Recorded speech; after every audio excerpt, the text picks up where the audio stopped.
வணக்கம். அன்றாட வாழ்வில் செல்வத்தை அதிகரிக்க உதவும் சிக்கனம் சேமிப்பு செல்வம் நிகழ்ச்சி இது. இதன் முதல் பகுதியான சந்தையில் என்ற பிரிவில் குடும்ப தலைவிகள் பலருக்கும் தேவைப்படும் பல அத்தியாவசிய பொருட்களின் விலை நிலவரங்கள் இடம்பெறுகின்றன. இவை தமிழகத்தின் பல்வேறு பகுதிகளில் உள்ள மொத்த விலை சந்தைகளிலிருந்து பெறப்படுகின்றன. அதனால் கடையில் சில்லறை விலை சற்றே கூடுதலாக இருக்கலாம் என்பதை கவனத்தில் கொள்வது அவசியம். இப்போது பொருட்களின் விலை நிலவரத்திற்கு செல்வோம்.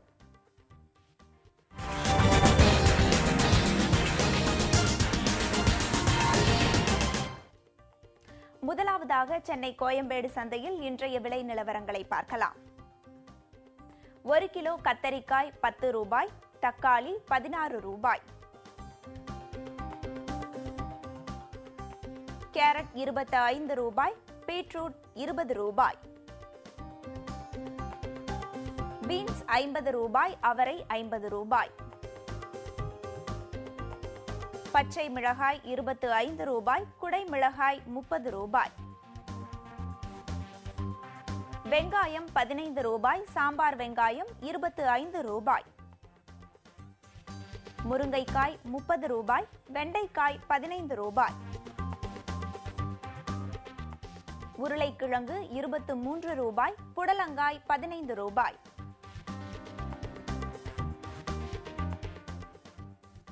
அடுத்தபடியாக சென்னை கோயம்பேடு சந்தையில் பழங்களின் விலை நிலவரங்களை பார்க்கலாம்.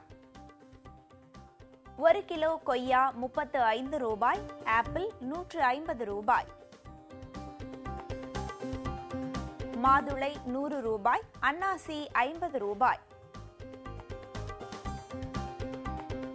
கருப்பு திராட்சை 40 ரூபாய், பச்சை திராட்சை 60 ரூபாய். காய்கறிகள் பழங்களை தொடர்ந்து பல்வேறு மலர்களின் விலை நிலவரத்தை அறிந்து கொள்வோம். இவை நமக்கு கிடைத்திருப்பது மதுரை மலர் சந்தையிலிருந்து. 1 கிலோ ரோஜா 100 ரூபாய், சம்மங்கி 110 ரூபாய்,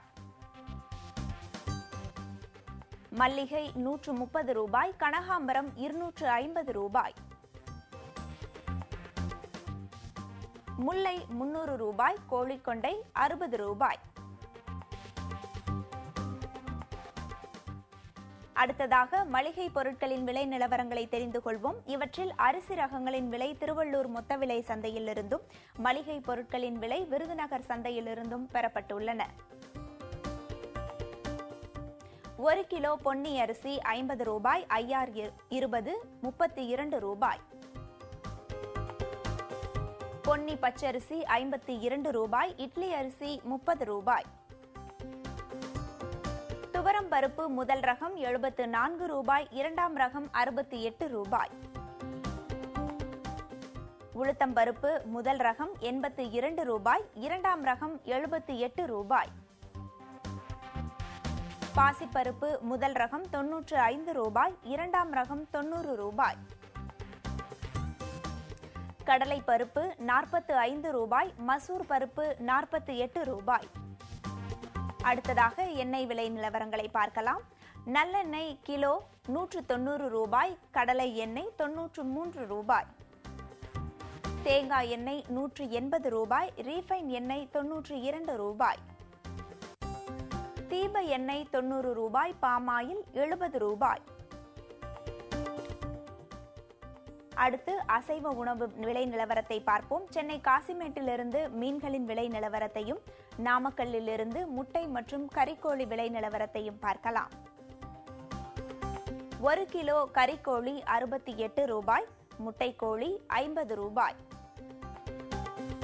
முட்டை விலையை பொறுத்தவரை நாமக்கல்லில் முட்டை ஒன்றின் விலை 3 ரூபாய் 22 காசுகள், சென்னையில் முட்டை ஒன்றின் விலை 3 ரூபாய் 57 காசுகள்.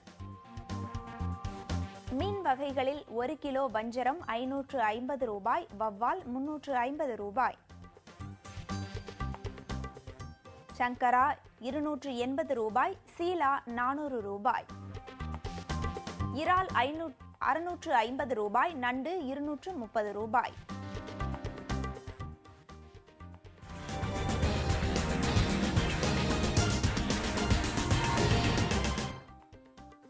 பல்வேறு அத்தியாவசிய பொருட்களின் விலை நிலவரங்களை தெரிந்து கொண்டோம். இனி சில வணிகச் செய்திகளை பார்க்கலாம்.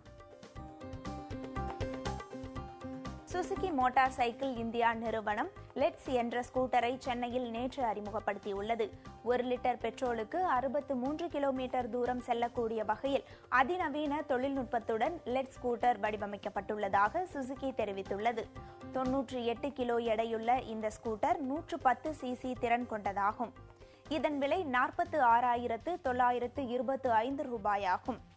இந்திய இருசக்கர வாகன சந்தையில் 10% இடம் பிடிக்க சுசுகி முனைப்புடன் செயல்பட்டு வருவதாக இந்நிறுவனத்தின் இந்திய பிரிவு செயல் துணைத் தலைவர் அப்துல் குப்தா தெரிவித்துள்ளார்.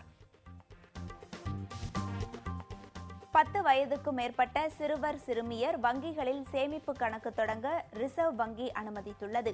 அனைவருக்கும் வங்கிச் சேவை கொண்டு செல்ல உதவும் நோக்கத்தில் இந்த நடவடிக்கை எடுக்கப்பட்டுள்ளது. 10 வயதிற்கு மேற்பட்ட சிறுவர் சிறுமியருக்கு சேமிப்பு கணக்கு தொடங்க அனுமதிப்பதுடன் ஏடிஎம், காசோலை போன்ற வசதிகளையும் வழங்க ரிசர்வ் வங்கி வெளியிட்டுள்ள வழிகாட்டு அறிக்கையில் கூறப்பட்டுள்ளது. கணக்கு தொடங்கும் சிறுவர் அல்லது சிறுமியின் வயது அடிப்படையில் அவர்களது கணக்கில் தொகைக்கு உச்சவரம்பை வங்கிகள் நிர்ணயிக்கலாம் என்றும் ரிசர்வ் வங்கி தெரிவித்துள்ளது. வங்கிகள் விரும்பினால் அந்த கணக்குகளுக்கு இணையதள வங்கிச் சேவையும் அளிக்கலாம் என்று ரிசர்வ் வங்கி அறிக்கையில் கூறப்பட்டுள்ளது. இதற்கு முன் 18 வயதுக்கு குறைவான மைனர் குழந்தைகள் தாயை பாதுகாவலராக பதிவு செய்து சேமிப்பு மற்றும் வைப்பு கணக்குகளை தொடங்க அனுமதிக்கப்பட்டிருந்தது. இனி சிறுவர் சிறுமிகள் தங்கள் பெயரில் நேரடியாக வங்கிக் கணக்கு தொடங்கி அதை அவர்களாகவே பயன்படுத்த முடியும். பயன்பாட்டில் இல்லாத வங்கிக் கணக்குகளில் குறைந்தபட்ச இருப்பு தொகை இல்லாத பட்சத்தில் அதற்காக வாடிக்கையாளருக்கு அபராதம் விதிக்கக்கூடாது என வங்கிகளுக்கு உத்தரவிடப்பட்டுள்ளது. வங்கி வாடிக்கையாளர் நலன் கருதி இந்த அறிவிப்பை ரிசர்வ் வங்கி வெளியிட்டுள்ளது. பயன்பாட்டில் இல்லாத வங்கி கணக்குகளில் குறைந்தபட்ச இருப்பு தொகை இல்லாத பட்சத்தில் சில தனியார் வங்கிகள் அபராதம் விதித்து வருகின்றன. இதை தடுக்கும் நோக்கத்திலேயே ரிசர்வ் வங்கி அறிவிப்பு வெளியிட்டுள்ளது. வாடிக்கையாளரின் பிரச்சனையை அல்லது கவனக்குறைவை தங்களுக்கு சாதகமாக மாற்றிக்கொள்ள வங்கிகள் முயற்சிக்க கூடாது என்றும் ரிசர்வ் வங்கி அறிக்கையில் கூறப்பட்டுள்ளது. பொருளாதார போராட்டத்தில் வெல்வது எப்படி? நிபுணர் தரும் அறிவுரைகளை அறிய சற்றே காத்திருங்கள். இது சிக்கனம் சேமிப்பு செல்வம் நிகழ்ச்சி.